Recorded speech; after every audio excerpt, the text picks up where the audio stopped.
Let's say that we want to conjugate the verb donner in the present tense.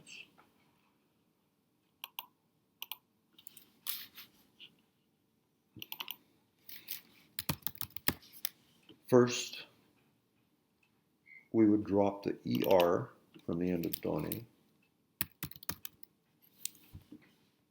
This leaves us with the stem don, D-O-N-N.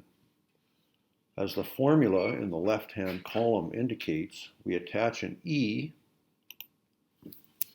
to the stem to create the first person singular of the verb. Therefore, we would have je donne.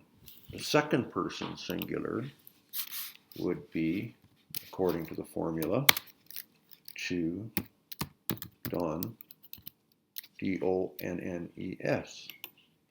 The third person singular would be il, elle, or on. And again, the stem, D-O-N-N, and then tack on an E.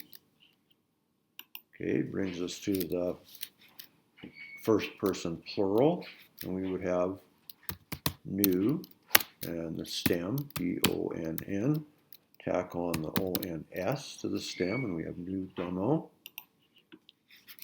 Second person plural, vous, the stem, and then tack on EZ. And then finally, the third person plural, il, or elle, donne, the stem, tack on ENT.